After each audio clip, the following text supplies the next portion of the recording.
Hello again, everyone. In this video, I was creating a series of character designs following the theme of the previous stream, which was creating a Viking settlement. In this case, I'm going to create a series of Viking-inspired designs. Of course, these are cartoon, and I don't think anywhere near reality, but basically a lot of helmets with horns and a lot of bulky characters. So I'm limiting myself to the use of the Pico palette, which is 16 colors. And I don't think I use all of the colors because some of them don't really fit with the theme. Some of them are like really bright. But it's an interesting exercise because the limitation of color actually makes you think of your palette differently. You start thinking about how you can either create different shapes or maybe just associate different colors that you probably wouldn't have thought of before. So what I'm doing here is I'm playing around with creating a shape first by drawing, just loosely drawing. But this character I kind of started building by the head because I had a pretty good idea in my head of what I wanted him to look like. But I couldn't kind of put it together as I was drawing. So I had to sketch the legs, for example, just to get a sense of the proportion and placement of all the elements.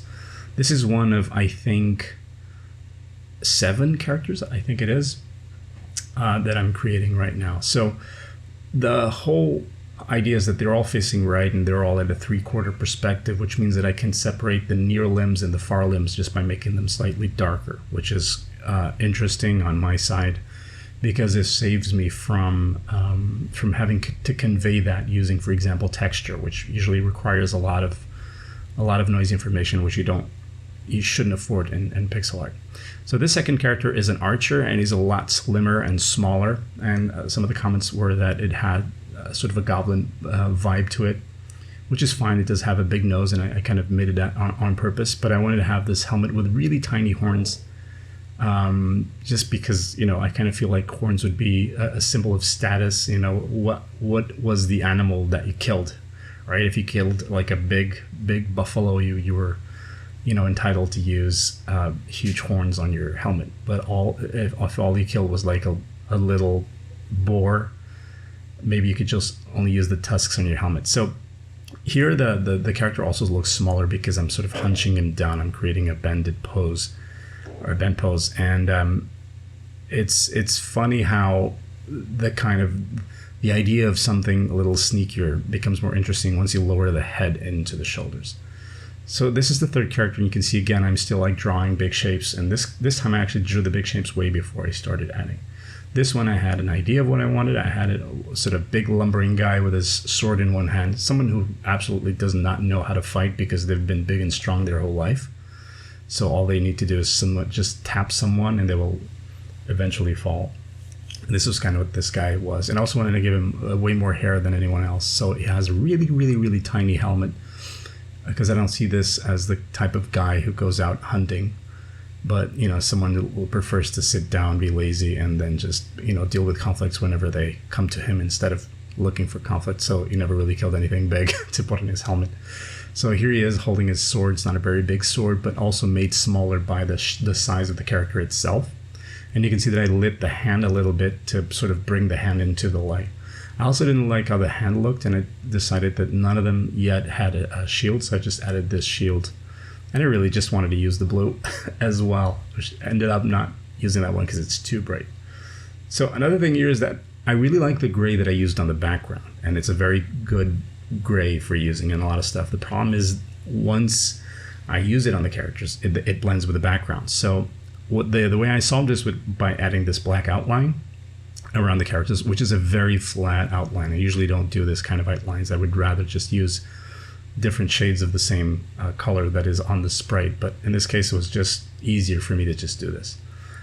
This is the only female character in this lineup, and because I just really wanted to do the braided hair to the side, and I didn't really think I was going to be able to pull that off on any other type of characters. So very aggressive dual wielding axes and a sort of a long coat that folds over on the waist a bit like I don't know, like a kimono or something like that, and just something that extends the whole body, and it's this huge mass of color. There's a little bit of problems on the right arm, on our right, because right now it was just sketched and it's a bit noisy. So I have to clean that up, but I also really always like to do that little spot of light on the hand to kind of push the hand forward in a way. So I ended up extending the canvas a bit more. In this case, I'm going to do what is a crow tamer, someone who deals with the crows. Vikings used crows to find land because the crow flies up, and if it doesn't find any land in the distance, it flies back down to the boat. But if it does find land, it will go towards land. So the Vikings will just follow the crows. And make the eye of the crow really big, so it almost looks like a cute crow. Also, the crow is facing the wrong way right now because the arm of the handler is on the far side. So it looks like the crow is sitting on our side instead of behind the arm, which would make more sense. I also had this idea for this guy to be like covered in leather, like a full body of leather, because crows tend to grab onto you and instead of hurt you with their claws or talons. I don't know if they have talons. I think that's more like an eagle thing. So that's why the guy is like fully leathered up. And I don't realize that until I remember that I have to add an outline. So this is like the big bulky berserker warrior, which I don't even know if it looks very non-related to the Viking iconography that we probably know, but it has like big thick horns that point up. Again, also an image of status and multi-layered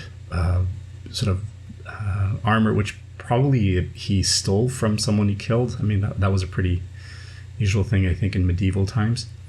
And I copied the left arm to the right and flipped it, but there's some issues in perspective that I have to make sure that don't exist. Also, this allows me, because it's metal, it allows me to just have like a fully gray armor, and then I create this cape or cloak, to be more precise, just sort of to give him a noble look. And as if he wasn't big enough, I decided to make like a huge broadsword on his back, like a gigantic bastard sword. I think it's more what it's called, or maybe not. It fails me, the anatomy of swords. But I needed to have a tip line up at the bottom, so I just drew over the character and made sure I kept the mouse pointer in the right place, and then just undo. It's one of the tricks.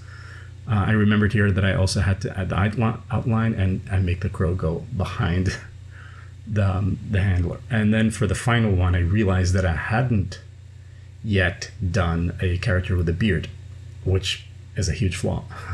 So I just start drawing one with a ginger beard, and it kind of takes over the whole thing. It's almost like there's no room for anything else. And of course, he has a double-sided axe because this is a very Gimli-esque design. And I kind of really wanted to have like this old, sort of fun to be around kind of character. That's why he's got his mouth open and he's drinking mead. Because of course, why wouldn't you? I've drunk mead at every chance that I've had, which weren't too many, but still. And he's also holding like loads of knives around his belt. And that's what those are. And it's just an idea to convey the idea that the guy is all fun and games, but when it needs to get down to business, he's very resourceful. He's got all the tools for it. But also, you can imagine that he's carrying his mead bottle somewhere, so he's ready to party and to fight. I also added those lines there on the axe just for a little bit of decoration, just to kind of suggest that there's a little bit of detail to go into those. But basically, these are pretty much done, except here I braid the beard into braids, just for added visual interest, I think. And overall, I think the designs, although not being groundbreaking, I think they're fun to look at. And I think it's pretty interesting set of silhouettes that I would actually quite like to see in a game. So I hope you guys enjoy this. Take care, and I hope you learned something from it. See you another time.